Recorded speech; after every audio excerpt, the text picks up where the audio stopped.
Hey everyone, this is Walter, and I'm finally back with more posts and stories I found on Reddit. Today we'll be talking about nice guys, those men who always make sure to let everyone know how nice they are. Because being nice is how they hit on women, but they're not really all that nice. You'll see if you don't already know, so let's just get started with nice guys from Reddit. These posts come to us from Reddit Nice Guys. Why you nah here? SMH, hard being a nice guy out here. Have fun being with some self-absorbed asshole your whole life. SMH, to think I really fell for your trap and now have to live with that will forever alter my thoughts of you as a person and everyone else around you. Fucking bitch, it's people like you who make nice guys around the world stay inside and be depressed. You absolute bitch. You seemed nice, but your true colors have shown and they are putrid. I hope you live with the fact that you missed your opportunity to find a man that will love you and be the father of your children.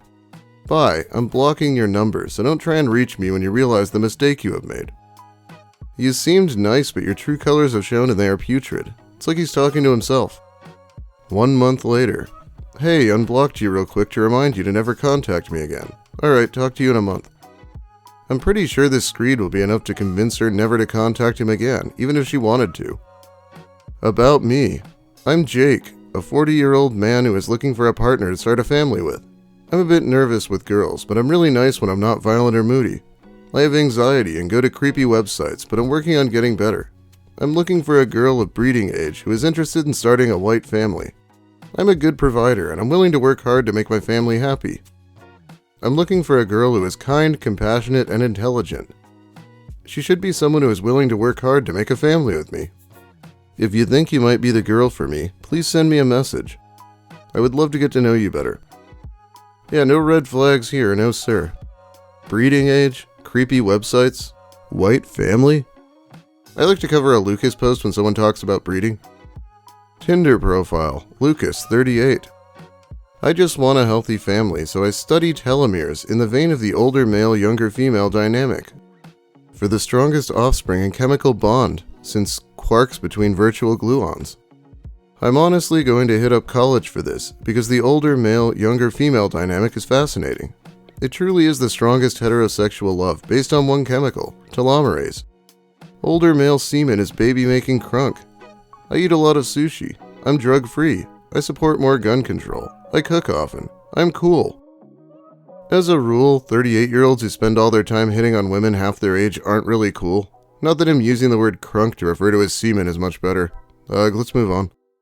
This next one is a caption. I knew him for 3 days. That's a good sign. Hey, I know you probably won't reply to this. That is the best way to start a message, by the way. He's already really selling himself here. I didn't get the chance after class. I wanted to say that I'm sorry that I texted those hurtful things to you. On our first phone conversation, we talked about all the amazing things that we would do together as we became closer. You always talked about the future. I still remember you saying you wanted to do book clubs, play video games, and have picnics and stuff like that. When you told me your therapist knew about me and mine knew about you, I felt so much joy. It made me feel amazing to find someone who was so down to earth and willing to do things and say things that interested me. You may not believe me, but I really did care about you. Why would I care enough to remember all these small details if I didn't? I mean, because they happened a couple days ago, maybe? It seems like I always mess things up with the people I care for the most. I know you said we only knew each other for 3 days, but I felt like I had known you for years. You just were laid back and easy to talk to. When I see people with great potential, it always makes me sad to see them throw it away. The thing is, my dad was never able to show me that he cared about me or loved me. The only thing he gave me was money. Unfortunately, it seemed like my way of expressing that was by giving thoughtful gifts. My intention was never to give you gifts to trick you into thinking that I cared about you. I never expected anything more from you than to just be yourself. There was never a moment where I thought anything bad or judgmental about you. I wasn't faking to like BTS or be insincere in any way. There were some songs I liked and some I didn't, but I never made anything up. It was important to you, so I wanted to learn about it so that I could understand you better. I always deeply cared. I was just afraid I wouldn't be enough. I now know that I was. It is so amazing that he's talking to someone he's known for 3 days. He even managed to fake that he was getting into BTS. What a simp. I want you to forgive me. Not because I deserve or need it, but because you can have the chance to let go of any anger or resentment you have against me. It will only slow you down.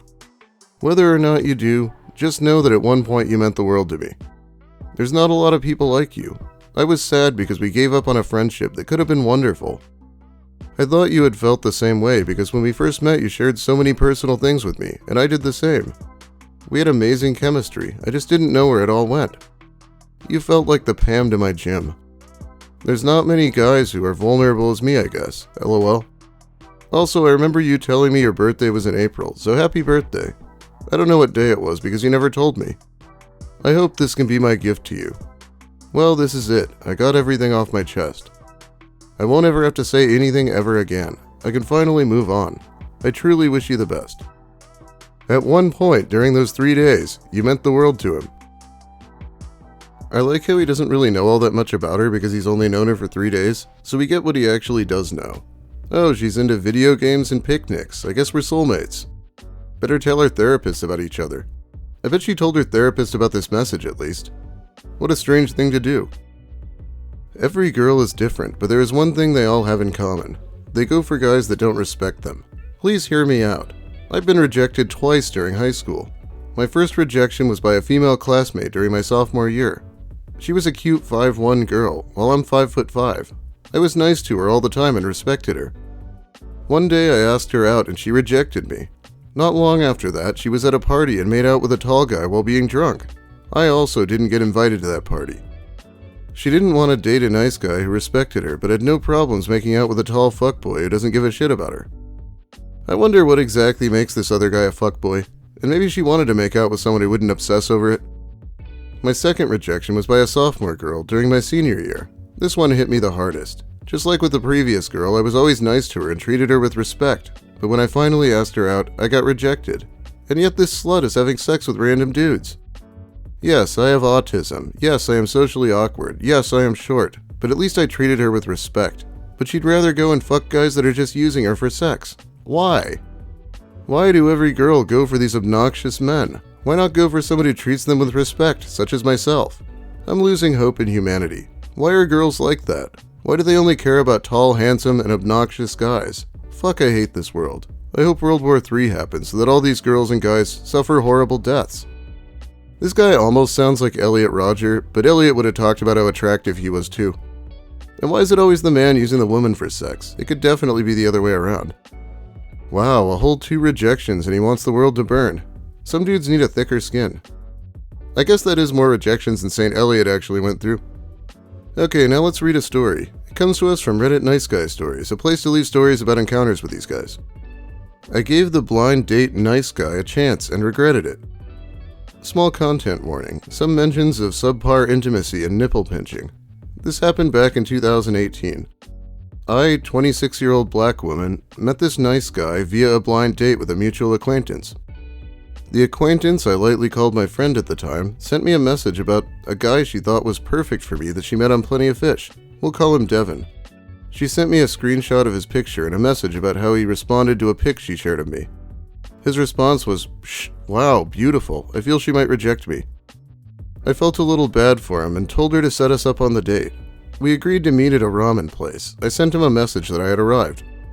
That's when I saw him, leaning against a beat-up-looking car. He was a short, chubby Asian man, none of which bothered me. What did bother me was that he was smoking. A cigarette at the time, but it got worse down the line. The first date conversation was awkward to say the least, and I barely remember anything about it, except that he mentioned he loved to play video games, lived with roommates, and was 420 friendly. I didn't, and still don't, smoke at all, but I knew quite a few people that did, so I shrugged it off as part of compromising and accepting flaws. Little did I know that I would be doing a lot of compromising in this relationship. I knew I could be awkward myself, and all the time we don't make the best first impression, so I agreed to keep seeing him. Not too long after, I took Devin to the grocery store because he told me his car was giving him trouble. Not a big deal, and it gave me the opportunity to see his house and meet his roommates before we headed to the movies. I carried a bag of stuff in, and one of his roommates took me upstairs to show me where to drop it off. When I tell you the red flags were all over the place, my jaw was on the floor with all his clothes, clumps of combed out hair, bottles, chip bags, wads of dollar bills, and all chaos. One part of me wanted to run right then and there, and the other part tried to rationalize by saying, no one is perfect. You have to compromise in relationships. Relationships take work. Yada yada. This cocktail of emotions sent me into what I called a productive rage. I went off on him. I told him to grab some trash bags and we tore through his room, picked up clothes and stripped his bed. His roommates were dying in the other room the whole time. We skipped the movies and went to the nearest laundromat where we washed and folded everything for the rest of the day. He expressed his gratitude and told me that I was the best thing that ever happened to him. After finally getting his room in livable condition, he asked me to stay the night since I was obviously exhausted. I barely got any sleep. The bed was a twin. I was on my side, faced and smushed up against a wall. He snored like a chainsaw, and whatever sleep I could get was interrupted because I had to elbow him when he would randomly stop breathing. Nobody is perfect. You must compromise, and lasting relationships take work, I would tell myself, whenever he asked me to stay over for a hellish night's sleep. I mean, relationships take compromise, sure, but you might as well start with someone you actually like. I have no idea why she's with this guy. Speed round. I hated it when he went to kiss me, especially after smoking. He never bothered to get his car fixed, and I would drive Devin to and from work like I was his personal taxi. He got upset whenever I was on my phone and watching videos with any type of feminist theme, saying they were toxic. He wanted me to sit and watch him play video games, and disregarded me whenever I asked for games we could both play because I enjoy video games too. Just not with highly sexualized anime themes. He bragged about being a good lover, but latching onto me like an algae-sucking fish on aquarium glass made me think otherwise. He was high the majority of the time. I honestly didn't know until he admitted it to me and asked me to be around him when he wanted to try acid. I still remember the one day he agreed to be sober and we went out to dinner. I appreciated that day because I felt like I could talk to him authentically. However, at dinner he admitted to eating an edible before leaving the house, and I saw in real time how it was taking effect as he slowly slipped away from me. Everything came to a head when the trip happened. He wanted me to drive with him to Asheville, North Carolina, to meet his sister who was visiting the States for the first time. Cool. We agreed to split the cost to rent a car and hotel. On the day of, when I was ready to pick up the rental car, he told me that his license was suspended because he stopped paying his car insurance when his car broke down. This meant that he couldn't legally drive. He paid the DMV $500 in fines and thus couldn't help pay for the rental. Man, I am not even sure why they were splitting the cost in the first place, when it sure seems to be a trip to do his thing, but I guess that was too even. Might as well make her do everything. I had to take my car. I recently finished repairs and maintenance, but I didn't get the chance to test drive it to make sure everything was stable. So I had to drive 6.5 hours, over 400 miles, on a wing and a prayer there and back, all alone, and I mean alone. He said he would keep me company, but 30 minutes into the trip he fell asleep. Thank God for audiobooks. His sister was nice enough, though I didn't appreciate that the first thing she did when we picked her up from the airport was touch my hair, which was in an afro at the time, and asked me to give her cornrow braids. I don't know how to do those. We stayed for 2 days. I was exhausted getting back after another 6-hour drive. On the way home there was a hurricane approaching our city, and one of his friends called and said their house burned down. Devin was rightfully upset, and I offered him to stay at my place until we were able to figure something out. When we arrived to look at the damage, turns out there wasn't any, and the whole thing was some sick prank. I was livid and found nothing funny about that at all. But he told me I was overreacting and that his friends simply played a prank. But he loved me for how caring I was, wanting to help him in his time of need. Something was brewing inside of me. I did not know what it was, but I knew my give-and-take compromising fuse was getting really short. I ended up staying over since the storm was starting. Streets flood quickly here. His roommates went out of town, so we had the house to ourselves. The next morning, we were supposed to make breakfast together. As usual, it turned into a solo activity.